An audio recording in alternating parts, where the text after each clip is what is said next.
Hola, ¿qué tal? Muy buen día a todos. Yo soy la doctora Evelyn Rodríguez Estrada, soy psiquiatra de enlace y me desempeño desde hace un poco más de 11 años como psiquiatra dentro del Centro de Investigación en Enfermedades Infecciosas CIENI del Instituto Nacional de Enfermedades Respiratorias INER. El CIENI es un centro de atención especializado en personas que viven con VIH. Y el día de hoy estoy aquí para que podamos platicar acerca de los trastornos psiquiátricos en personas que viven con VIH, pero muy acotado en qué es lo que podemos realizar nosotros como médicos al recibir un paciente con una urgencia psiquiátrica, pero que en quienes tal vez sospechamos una infección de VIH o quienes ya tenemos conocimiento que viven con este padecimiento. Entonces, vamos a empezar con nuestra presentación. ¿Podemos compartir pantalla, por favor? Entonces, bueno, vamos a empezar primero con poder realmente familiarizarnos con algunos conceptos básicos del por qué la población que vive con VIH particularmente tiene una mayor susceptibilidad para la presentación de cierto tipo de trastornos psiquiátricos y qué particularidades tiene esta población en general. Entonces, de primera instancia, las personas que viven con VIH en general tienen mayor riesgo de tener o presentar trastornos psiquiátricos, ¿no? Esto es por distintas causas. Una de ellas es el virus en sí. En un momento veremos que hay factores inherentes del virus que generan una respuesta inflamatoria potente y esta respuesta inflamatoria, ¿no?, genera puntualmente en el sistema nervioso central cambios en las redes de neurotransmisión que facilitan que estos pacientes tengan una susceptibilidad mayor a poder presentar cierto tipo de trastornos psiquiátricos y estos cambios inmunológicos no muchas veces dependen de que el paciente esté en un estado agudo, inclusive se presentan en pacientes que ya tienen un control virológico puntual. También es cierto que cierto tipo de fármacos antirretrovirales pueden generar efectos colaterales neuropsiquiátricos. Hoy por hoy, afortunadamente, la mayor parte de los nuevos esquemas de primera línea son muchísimo más gentiles en ese sentido, pero también tenemos que considerarlo. Otra posibilidad es que estos pacientes puedan tener manifestaciones neuropsiquiátricas de coinfecciones, sobre todo dentro del sistema nervioso central o inclusive de las terapias para tratar ese tipo de infecciones. Y lo otro es el perfil de este tipo de pacientes que tienen en general como población, como grosso modo, ¿no?, hablando así, la posibilidad de tener tal vez mayor uso de cierto tipo de sustancias, ciertas subpoblaciones que viven con VIH en México en particular. Entonces, cuando hablamos de VIH, lo que vamos a hablar primero es cuando existe la primoinfección, y esta es una gráfica muy conocida respecto a las distintas etapas de la infección del VIH, ¿no?, en donde existe la primoinfección, aquí una disculpa, está la primoinfección de este lado, y en esta primoinfección el paciente empieza a tener una elevación de la carga viral, ¿no?, en donde existe una replicación viral, y dentro de esta elevación de la fase viral puede suceder que el paciente presente cierto tipo de síntomas. Aproximadamente un 2 o 3% pueden llegar a tener síntomas neuropsiquiátricos dentro de este pico de incremento de carga viral. Y posteriormente esta carga viral disminuye y va incrementando gradualmente con el tiempo a la par de que el paciente va evolucionando o tiene más tiempo con la infección. Esto es en un setting o en una, digamos, en una presentación del virus del VIH en donde no se tiene el tratamiento antirretroviral todavía, ¿no? Puntualmente, ¿no?, con las células CD4 en la infección primaria, dependiendo del nivel basal que el paciente tenga, eventualmente van a ir bajando, ¿no?, y mientras más cronicidad tenga, entonces los pacientes van a tener menor nivel de CD4.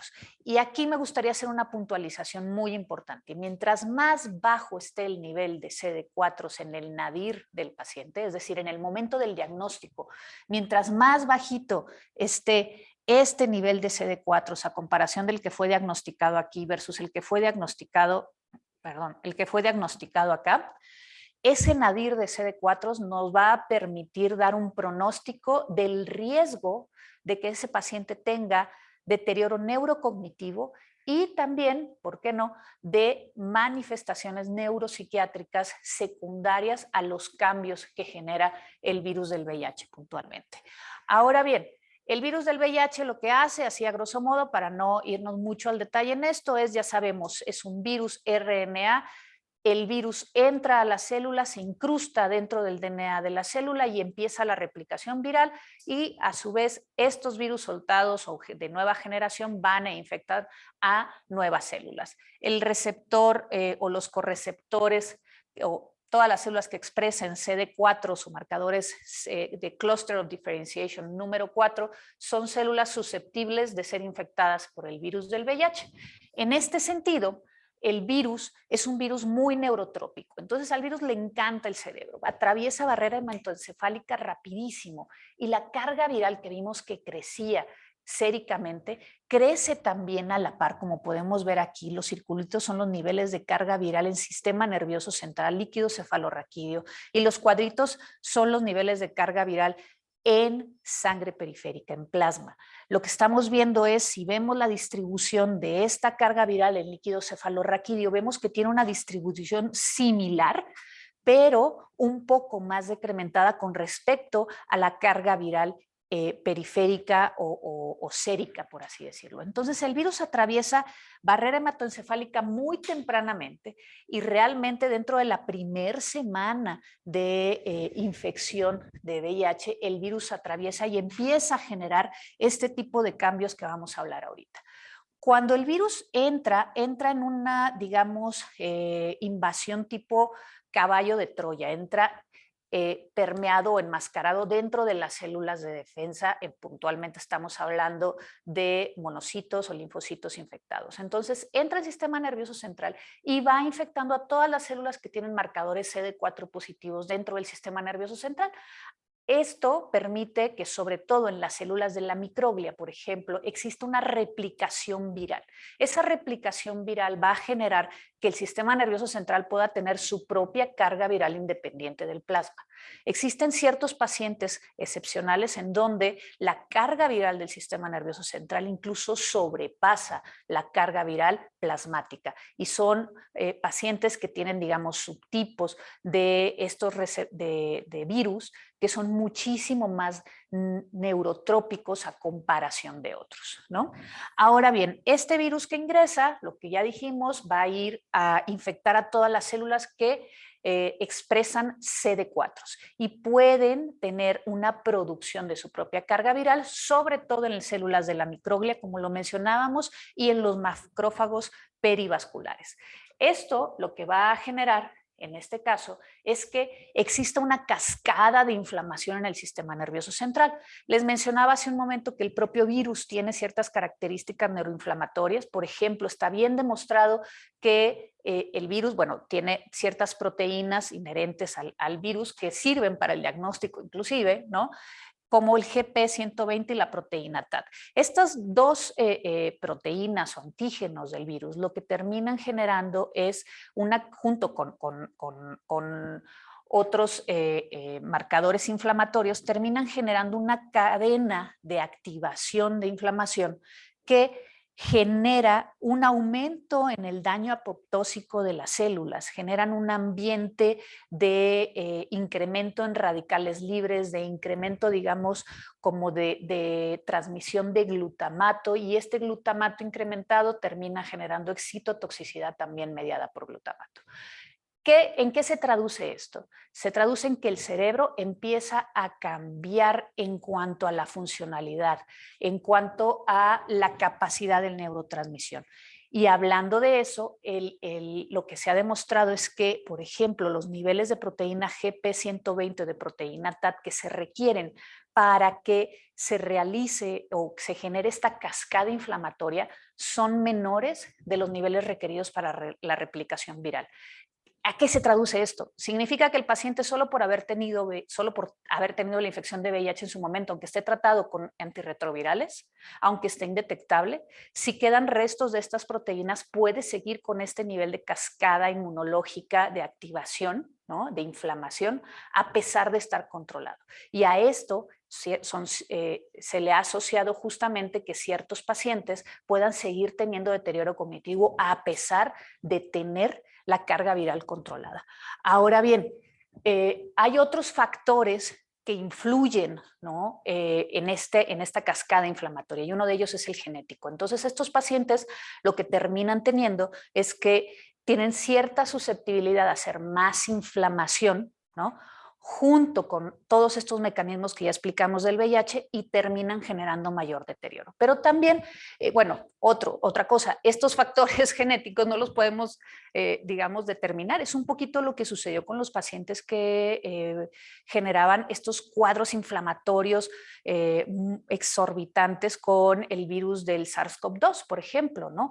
Eran factores como muy inherentes, muy del paciente, que aunque no tuvieran digamos, factores de riesgo, ¿no? Como obesidad, diabetes, hipertensión y demás, podían tener estas respuestas inflamatorias descomunales. Bueno, en el pacientes con VIH también existen estas subpoblaciones de pacientes en donde llegan a tener este tipo de respuestas inflamatorias. Pero también es cierto que hay ciertos cofactores que pueden influir a que esto esté peor. Y eso se reduce puntualmente a las conductas de riesgo, tanto de consumo de sustancias como sexuales, porque eso nos asocia a coinfecciones dentro de las enfermedades de transmisión sexual, dentro de las cuales podemos mencionar sobre todo a la hepatitis C y a sífilis, por ejemplo, ¿no? Ahora bien, ya con este marco, ¿no? Tenemos que hablar acerca de los trastornos psiquiátricos en las personas que viven con VIH. Así, a grosso modo, si recordamos la clasificación de la CDC, ¿no? En términos del riesgo, ¿no? de los estadios, aquí voy a aprovechar este espacio, de la CDC, los estadios sabemos que hay distintas clasificaciones en letras A, B y C, y en números 1, 2 y 3, en donde los números representan al número de CD4 que el paciente tiene, y las letras representan a la presencia o no de padecimientos oportunistas o asociados a infecciones, digamos, llamadas oportunistas y definitorias del SIDA o del síndrome de inmunodeficiencia adquirida. Entonces, los pacientes que tienen, digamos, nivel 1, entonces están con más de 500 células CD4, los del nivel 2 están entre 200 y 499, y los del nivel 3 en menos de 200 células. Y la fase, esto nos termina haciendo una como cuadrícula en donde estos cuadritos que estoy marcando en X, esta escalerita que se ve aquí, que se traduce a el estadio A3, B2 y 3, C1, 2 y 3, son los pacientes que definimos que están en esta zona, recuerden, zona de la cual los pacientes pueden salir de SIDA. Estos pacientes que se encuentran en esta zona de SIDA, pero puntualmente estas dos zonas, C3 sobre todo, ¿no? B3 y C2, pero sobre todo estas dos, B2 y B3, son los pacientes que tienen más riesgo de presentarse con un cuadro agudo o subagudo neuropsiquiátrico a un servicio de urgencias, ya sea con un estado psicótico agudo, con un episodio ansioso, digamos, con crisis de angustia con o sin intento suicida, o con cuadros psicóticos secundarios al uso de sustancia. Estos pacientes que están en estas zonas. También es cierto que esos pacientes son los que tienen más riesgo de presentarse con una infección o una manifestación neurológica como primera manifestación de la infección de VIH en términos de comorbilidad o de infecciones oportunistas. Y el porcentaje dentro de los que están en estas categorías oscila desde el 4% hasta el 31%, dependiendo de la cohorte que estemos hablando y del cuadrito en el cual nos estemos posicionando, ¿no? Entonces, hablando de los trastornos psiquiátricos, ¿qué es lo que podría presentarse o llegar a un hospital de primer contacto o un hospital no psiquiátrico en términos del paciente con VIH? Aquí podríamos decir primero, digamos, como dos cuestiones. El paciente puede llegar con el diagnóstico de VIH previo o desconociendo su diagnóstico serológico, ¿no? Si el paciente ya tiene el diagnóstico de VIH, Entonces, lo que tenemos que preguntar en el paciente, independientemente del tipo de cuadro que estemos hablando, y ahorita hablaremos de eso, independientemente del tipo del cuadro que estemos hablando, tenemos que saber qué tratamiento antirretroviral el paciente, esto ya lo mencionamos ahorita, bueno, ahorita lo voy a mencionar otra vez, qué tratamiento o qué esquema de tratamiento antirretroviral el paciente está tomando, ¿no? ¿Cuándo fue y qué resultado tuvo de su última carga viral y de sus niveles de CD4, ¿no? Si el paciente está efectivamente tomando el tratamiento, la carga viral, uno esperaría que debería de estar indetectable. Claro, si el paciente acaba de empezar el tratamiento antirretroviral, eso es algo importante. Tenemos aquí que saber cuánto tiempo lleva tomando el paciente el tratamiento. Puntualmente lo que tenemos que saber es si lleva menos de 6 meses o más de 6 meses. ¿Por qué 6 meses? Porque en general, los pacientes se espera que más o menos alcancen la indetectabilidad con un buen apego al tratamiento antirretroviral alrededor de los 6 meses de tratamiento.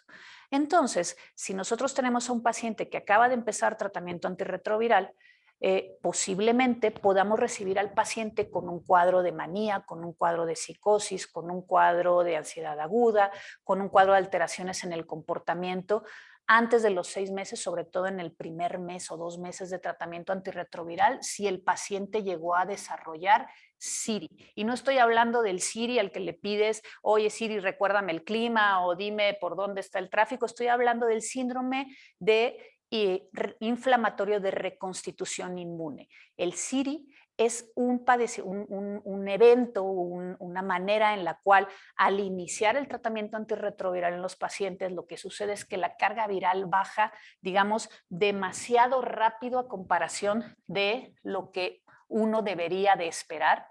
Y esta bajada rápida se ve acompañada de una subida importante en los niveles de inflamación. Entonces tenemos pacientes que a la semana o 2 semanas de empezar el tratamiento antirretroviral empiezan con cuadros de agitación, con cuadros psicóticos, tal vez convulsiones, con cuadros que también puede manifestarse fuera del sistema nervioso central y nos reflejan que el paciente está teniendo un cuadro de Siri. Entonces, regresando al algoritmo, si tú recibes a un paciente en urgencias que sabes que tiene el diagnóstico, lo primero que tienes que saber es si está tomando antirretroviral o no y hace cuánto lo inició. Si el paciente lo inició recientemente, en los últimos 2, 3 meses a lo mucho, y el cuadro que está presentando en este momento es agudo, no tiene antecedentes psiquiátricos previos, no compagina con los perfiles que ahorita vamos a ver en cuanto a los perfiles psiquiátricos clásicos, ¿no? Y entonces no te cuadra con la historia natural de un paciente psiquiátrico puro, y aparte tiene el diagnóstico de VIH, de primera instancia podrías sospechar si no está cursando con un evento de Siri. Si el paciente tiene ya más de 6 meses en tratamiento antirretroviral, uno debería de esperar que el paciente estuviera indetectable. Si el paciente no está indetectable, podemos sospechar que tal vez no está teniendo un adecuado apego al esquema antirretroviral. Si el paciente tiene más de 6 meses en tratamiento y está indetectable, también podemos hablar de ciertas cuestiones que vamos a hablar, digamos, en un momentito más. Ahora, hablando puntualmente de por qué, ya más allá de esa inflamación, traduciendo a por qué realmente en la parte psiquiátrica pesa esa inflamación, a grosso modo, para que los neurotransmisores que están asociados a la mayor parte de los trastornos psiquiátricos, digamos, tengan esta alteración por el VIH, lo que está asociado, hablando primero de serotonina, por ejemplo, y eventualmente de serotonina-melatonina, recordemos que es un precursor de la melatonina, es que el triptofano disponible que tenemos de nuestra ingesta, triptofano, aminoácido esencial, que necesitamos ingerir para poder tenerlo en el cuerpo, necesitamos primero que se absorba adecuadamente en tracto gastrointestinal, y el VIH genera un cambio en la microbiota intestinal que hace que la cantidad de triptofano que se absorbe sea menor, pero aparte los cambios inflamatorios en la microbiota hacen que ese triptofano se consuma además ahí en el lumen intestinal o en las neuronas del intestino. Eso hace que el triptofano que queda disponible para el sistema nervioso central sea un poquito menor, pero si en el sistema nervioso central está todas estas citocinas inflamatorias, en parte por este proceso inflamatorio generalizado y en parte por la presencia de estas proteínas virales que mencionamos, la GP120 y la proteína TAT, lo que genera es una estimulación de una enzima que se llama enzima IDO. Esa enzima IDO lo que hace es desviar el triptofano que se iba a ir para hacer serotonina, lo desvía hacia una vía que se llama vía de las quiureninas. Esta vía de las quiureninas es una vía altamente inflamatoria que termina generando o contribuyendo al incremento en la transmisión glutamatérgica. El glutamato, recordemos, principal neurotransmisor excitatorio del sistema nervioso central, pero en exceso termina generando excitotoxicidad mediada por glutamato al unirse a unos receptores que se llaman receptores NMDA, que son exclusivos del glutamato.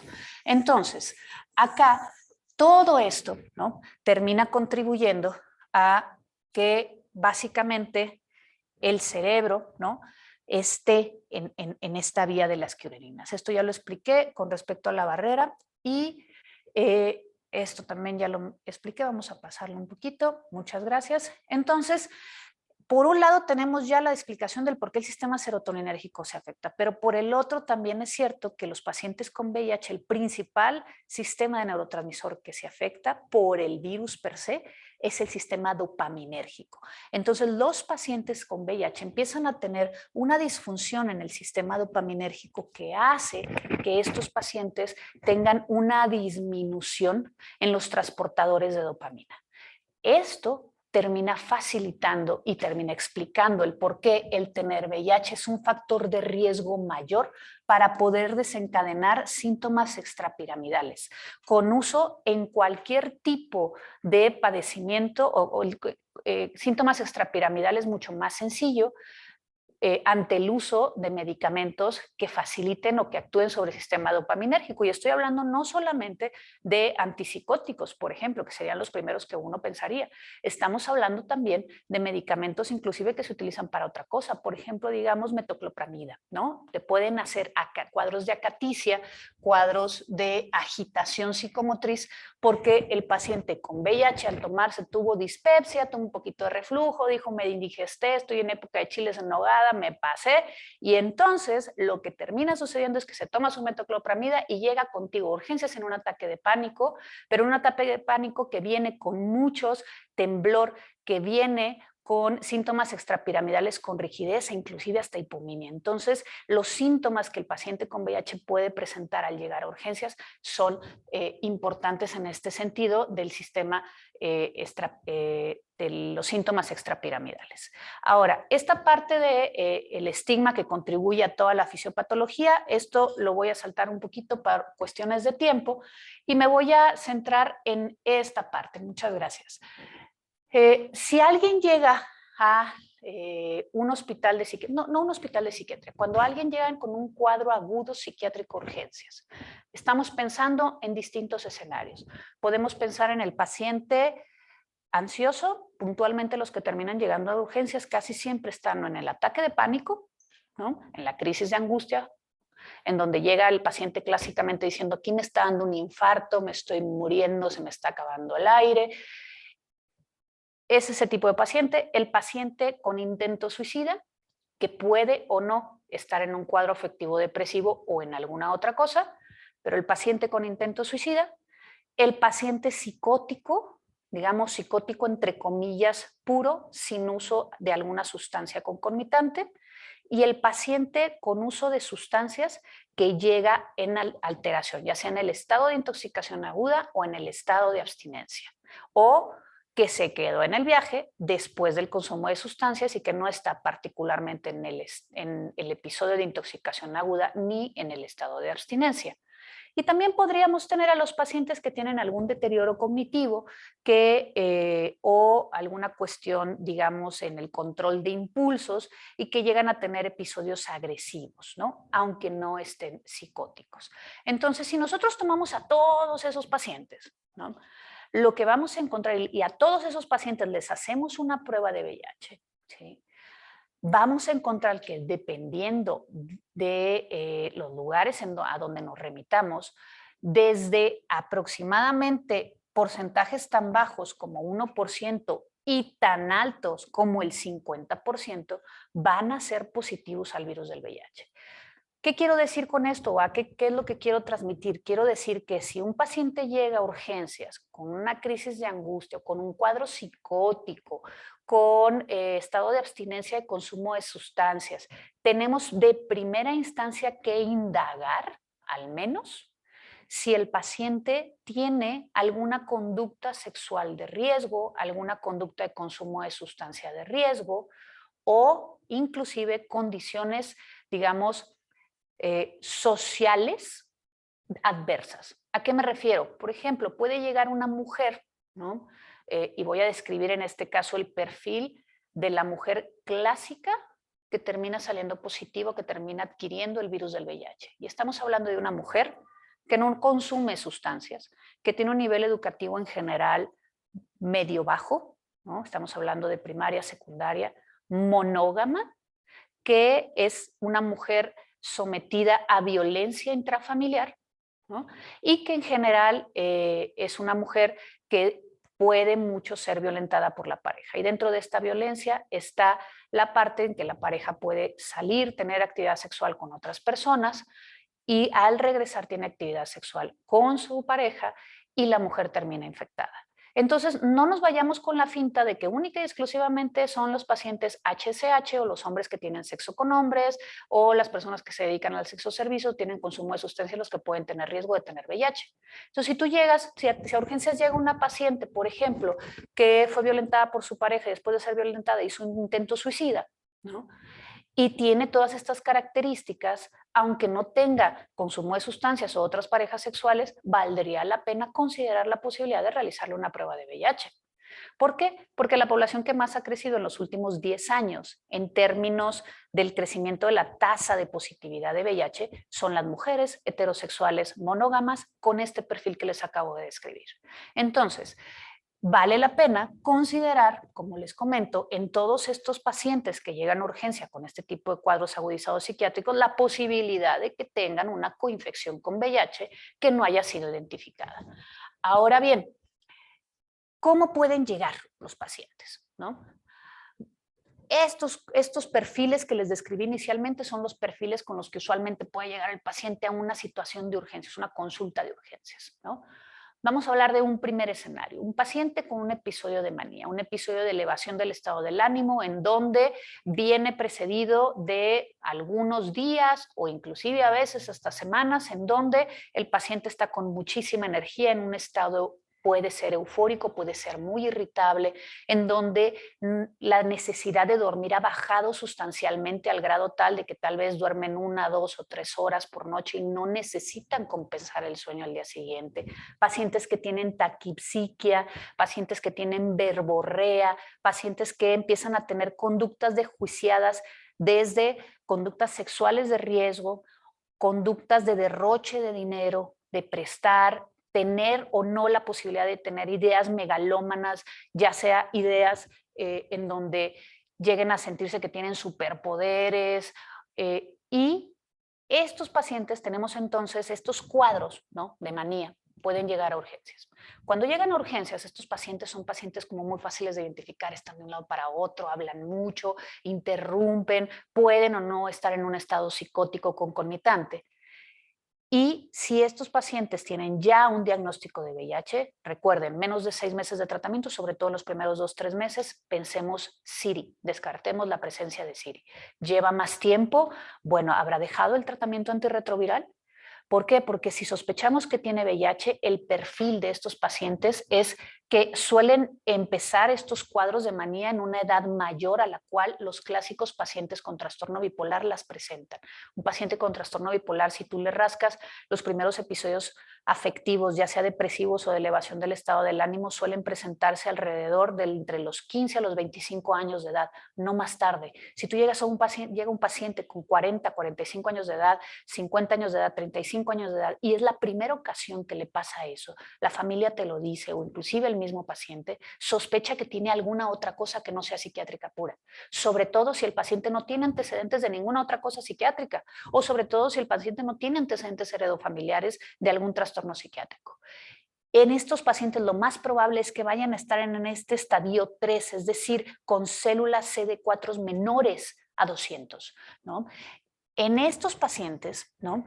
Que en VIH, hablando de pacientes con VIH, se puede presentar entre el 4 al 8% de los pacientes, pueden llegar a urgencias de esta forma. ¿Cómo los manejaríamos? Entonces, de primera instancia, antes de referirlos a una institución psiquiátrica, lo que tocaría hacer es efectivamente corroborar si el paciente tiene VIH o no. Y si tiene estas características, lo ideal sería contenerlo ahí, ¿no? Y por contención me refiero a administrar, sí, psicofármacos para la agitación que el paciente puede tener, y ahorita vamos a ver qué tipo de psicofármacos, a qué dosis podríamos utilizarlas, y mantenerlo ahí porque lo que tiene de fondo que está originando esto es el VIH.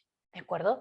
Entonces, pero aquí viene la situación bastante relevante, porque cuando comparamos a los pacientes que llegan con primer episodio psicótico a un hospital de urgencias, hospital general, primer episodio psicótico en un estado de manía, y vemos que es un paciente VIH negativo versus los VIH positivos, realmente en la sintomatología, en la manera en la que se presentan sindromáticamente, no se diferencian mucho. Es decir, es más probable que el paciente con un episodio de manía primaria, VIH negativa, digamos, trastorno bipolar, aparte de ser más joven, tener antecedentes de familia y todo lo que ya mencionamos, que tal vez esté menos irritable, por ejemplo, ¿no? Entonces tiene más la tendencia a euforia. Pero también podemos tener pacientes con trastorno bipolar irritables, ¿no? Es más probable que el paciente tenga un poquito menos de verborrea a comparación del paciente con la manía secundaria, ¿no? Y el paciente con la manía secundaria es más probable que tenga un comportamiento disruptivo o agresivo, sobre todo, muy característicamente es como si tuviéramos una manía como con un delirium encima. Se ponen peor como en la tarde-noche, cuando cae el sol, como a las 5, 6, 7, ¿no? Casi, casi como si fueran así vampiros, pues. Entonces, aquí el punto es que estos episodios de manía, de elevación del estado del ánimo, ¿no? Se pueden presentar también con síntomas psicóticos. Ojo, puedes tener un paciente psicótico sin elevación del estado del ánimo, sin manía, o un paciente psicótico solito. Cuando un paciente empieza con un episodio psicótico, igualito podemos tener episodios psicóticos puros versus no puros, ¿de acuerdo? Y los no puros, vamos a llamarlo así, son los secundarios, los que pueden ser por algo más. En un paciente con VIH hay muchísimas cosas que pueden generarnos este tipo de episodios psicóticos. De primera instancia, ¿no? Si el paciente no tiene ningún diagnóstico psiquiátrico premórbido, no estamos sospechando ningún factor de riesgo para decir tiene esquizofrenia, esquizoafectivo, bipolar, psicótico, consumo de sustancias o demás. Es un paciente que no tiene ninguno de estos tipos factores, podríamos pensar es una psicosis de nuevo inicio. Esa psicosis de nuevo inicio en un paciente que sospechamos que tiene VIH o que sabemos que vive con VIH, se puede presentar, dependiendo de las cortes, entre el 0.5 o hasta el 15% de los pacientes. Y usualmente, a diferencia de este tipo de padecimientos, en donde usualmente los episodios suelen ser episodios repetitivos, crónicos, En los pacientes que tienen una psicosis de nuevo inicio o secundaria, en este caso a VIH, son pacientes que tienen episodios agudos o subagudos y que no tienen estos antecedentes, muy similar a lo que practicábamos con los pacientes con episodios de manía. Y en general, los síntomas psicóticos muy puntualmente vienen muy acompañados de síntomas psicóticos que son raros ver en los pacientes psicóticos puros psiquiátricos. Por ejemplo, si vieron la película de Una mente brillante, ¿no? En la película de Una mente brillante, muy buena, se la recomiendo, ganadora del Oscar, representan al paciente con esquizofrenia como un paciente que ve a otras personas. Eso en psiquiatría no lo vemos. El paciente escucha voces, el paciente puede escuchar varias voces que le digan qué hacer, que lo critiquen o demás, pero en general ver cosas, tener alucinaciones visuales te hace sospechar que un paciente tiene algo orgánico de fondo sí o sí. En este sentido, es más probable que los pacientes que tienen psicosis de nuevo inicio, puntualmente, por ejemplo, secundarias a VIH en este caso, tengan cuadros un poco más bizarros a lo que uno esperaría ver en un paciente con un trastorno psicótico puro. ¿Por qué puede ser que se presente en un paciente psicosis si el paciente vive con VIH? Puede ser que el paciente tenga un consumo, ¿no? de sustancias y que ese consumo de sustancias haya generado el episodio psicótico. Puede ser que el paciente tenga una neuroinfección, no nos hemos dado cuenta de esa neuroinfección y esté generando el episodio psicótico, ¿no? Puede ser también que el paciente le hayan dado en ese momento algún tratamiento para algún padecimiento concomitante que tenga. Por ejemplo, ciertos antifúngicos, por ejemplo, el voriconazol es un antifúngico que en general en el 50% de las personas va a llegar a generar alucinaciones visuales que pueden ser muy complejas y en algunos pacientes eso puede generar mucha ansiedad. Pacientes que tienen cuadros, digamos, de alguna neumonía y que reciben, por ejemplo, bolos de corticosteroide para bajar la inflamación secundaria a este proceso de base, pueden tener episodios de psicosis o de manía secundaria a la administración de corticosteroides. ¿Cómo se presenta sindromáticamente? Pues la verdad es que no hay mucha diferencia, al igual que lo vimos en las personas en los episodios de manía, episodios de primera psicosis, VIH positivos y VIH negativos, realmente en la parte, digamos, de las escalas que se utilizan para graduar la presencia de los síntomas, no hay ningún tipo de diferencia. Es más probable que los pacientes VIH positivos estén más paranoides que los pacientes con esquizofrenia o de un episodio psicótico clásico. Entonces veamos cómo en todos los escenarios el VIH lo que hace es incrementar la intensidad de este tipo de síntomas, ¿no? Y de la fenomenología dentro de psiquiatría. Y esto lo mencionábamos mucho en parte es por la influencia que tiene el VIH en los transportadores de dopamina. Aquí lo que termina generando el VIH es que ataca a estos transportadores de dopamina y los termina, digamos, quitando o no desintegrando, pero alterando en su función, ¿no? Si eso el paciente lo combina con consumos de sustancias, que todos sabemos que todas las sustancias en mayor o menor grado eventualmente van a afectar la transmisión dopaminérgica, pues entonces tienes el perfecto cóctel para que el paciente tenga incremento en la posibilidad de generar síntomas psiquiátricos con el consumo de sustancias si tiene VIH, ¿no? Y no nada más trastornos psiquiátricos, sino alteraciones, digamos, inclusive digamos, como de deterioro neurocognitivo, ¿de acuerdo? Porque estos factores de neuroinflamación que platicábamos se suman a los propios que hace la sustancia y terminan potenciándose unos con otros. Aquí, por ejemplo, me gustaría nada más tomar este ejemplo en donde vemos cómo los transportadores de dopamina, ¿no? Presinápticos, en este caso, en pacientes sujetos controles sin VIH y sin consumo de sustancias, en este caso cocaína, vean cómo la densidad, lo rojito que ustedes ven aquí, cambia significativamente solo si el paciente tiene VIH, ya disminuyó sustancialmente. Si a eso le sumas consumo de sustancia, pues prácticamente afectas a la gran mayoría, si no es que la totalidad de los que pueden ser identificados, al menos en este estudio, ¿no? Entonces, cuando llega un paciente a urgencias con un cuadro posiblemente secundario a consumo de sustancias, y ahí sí, si tiene ciertas características sociodemográficas, si es un hombre HSH, hombres que tienen sexo con hombres, ¿de acuerdo? si es una persona que consume sustancias, obligatoriamente tenemos que pensar en descartar VIH y también en preguntar si la persona practica chemsex. El chemsex es el chemical sex y es el uso intencionado de sustancias para tener relaciones sexuales. Durante el chemsex, las personas, en general, la mayoría HSH, puede llegar a utilizar las sustancias de distintas formas de administración, ¿no? Y dentro de esas formas de administración está, dependiendo de la sustancia, pues puede ser esnifada, ingerida, puede ser consumida vía anal, ya sea por enemas o puesta alrededor del ano, puede ser vía vaginal también o inyectada. Cuando es inyectada se llama chemsex duro o slam, se le llama slamming. Ahora bien, ¿qué es lo que pasa cuando una persona con VIH consume sustancias? Si ya sabe la persona que tiene VIH, si ya tiene tratamiento antirretroviral, hay ciertas sustancias que pueden ser un cruce inclusive fatal y que pueden llegar a la sala de urgencias de un hospital justamente por la sobredosis de la sustancia o a veces no porque se haya pasado en la cantidad que estaba acostumbrada a tomar, sino porque cuando inició el tratamiento antirretroviral y tomó lo que ya estaba acostumbrado a tomar, tuvo estos efectos colaterales o esta sobredosis. Y esto sobre todo sucede en pacientes que tienen inhibidores de proteasa como parte de sus esquemas de tratamiento antirretroviral.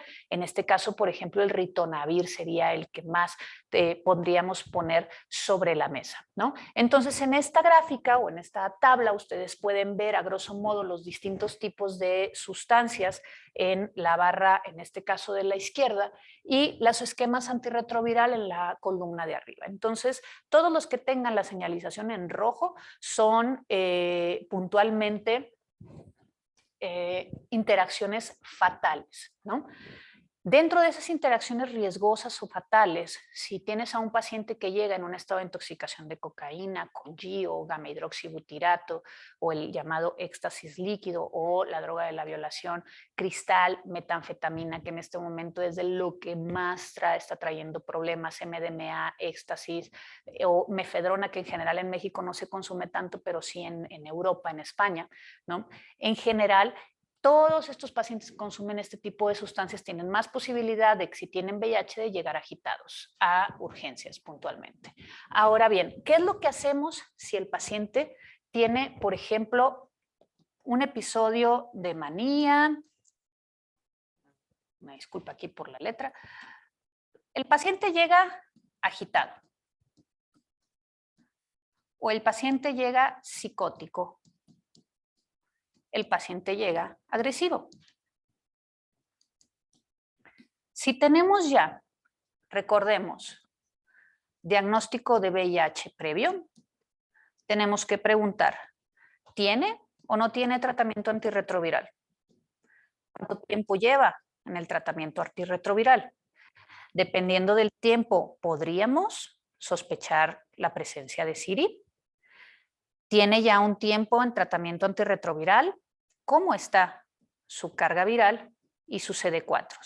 Si el paciente se encuentra entonces en estos estadios de riesgo, como lo dijimos, de A3, B2, 3, C2, 3, hasta el 1 también, pero sobre todo estos, entonces sospechemos que el paciente puede tener como factor contribuyente importante a su presentación de síntomas al VIH como una causa de fondo. En tal suerte, si ese paciente lo podemos contener en el hospital para poder tratar posteriormente esta causa de fondo, sería lo ideal. Ahora bien, ¿cómo lo contenemos? Si el paciente viene agitado, psicótico o agresivo, lo que tenemos que dar en ese momento, lo que mejor funciona, aunque suene raro, lo que mejor funciona para que el paciente se calme en el inmediato, es la administración sobre todo de benzodiazepinas. Tú en urgencias lo que puedes hacer es administrarle al paciente benzodiazepinas acompañada o no de antipsicóticos. Si lo vas a hacer con antipsicóticos, es importante que en la medida de lo posible puedas garantizar que el paciente efectivamente los tome, ¿no? ¿Qué tipo de antipsicóticos podemos utilizar? Dependiendo de la vía de administración, es lo que te diría. Porque si tú decides utilizar olanzapina en urgencias, pero es olanzapina oral, por ejemplo, el pico de concentración máxima, su Tmax, va a tardar aproximadamente de 3 a 5 horas en llegar. Entonces tú vas a tener que esperar más o menos unas 2 horas, hora y media, que el paciente se termine de calmar si solamente das la olanzapina, por ejemplo. Si la olanzapina la administras de vía intramuscular, entonces el efecto es muchísimo más rápido, ¿no? Entonces, todos los que puedas utilizar de manera parenteral que te permita utilizar en ese momento el paciente y dependiendo de la vía de administración parenteral o vía oral, trata de utilizar los que más rápido se absorban y los que más efecto sedante, sobre todo en ese momento, tengan y efecto hipnótico. En este caso, podríamos decir que tenemos de opción utilizar haloperidol, por ejemplo.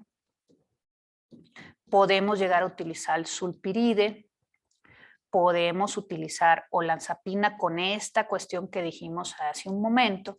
Dentro de las benzodiazepinas, podemos utilizar, por supuesto, diazepam. Ojo, diazepam en combinación, por ejemplo, con olanzapina. La combinación, por ejemplo, puede llegar a caer al paciente en un cuadro de hipotensión. ¿Okay? Entonces tienes que tener los medios para poder tener al paciente en decúbito supino, ¿de acuerdo? Ahora bien, ya que calmaste al paciente, ¿no? Entonces puedes empezar a investigar toda la causa de fondo. ¿Qué es lo que sucede si entonces el paciente no tiene un diagnóstico de VIH? Lo que yo te preguntaría es, ¿sospechas VIH? ¿Y en quién sospecharías? Ya lo mencionamos hace un momento. Pacientes que puedan tener este perfil de riesgo, y no estamos hablando solamente de pacientes HSH, estamos hablando también de personas, recuerden, mujeres, monógamas, heterosexuales, nivel educativo en general bajo, medio bajo y violentadas por pareja, son personas con perfil de riesgo. Entonces, valdría la pena solicitar una prueba de VIH durante el abordaje en urgencias.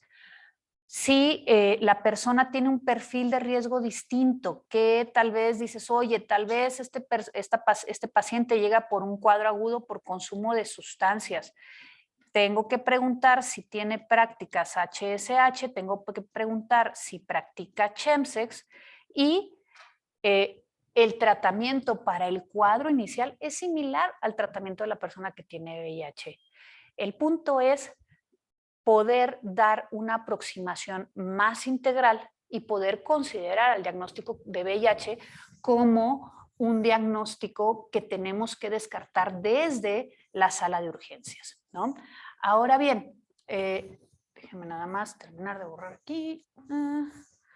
Muy bien.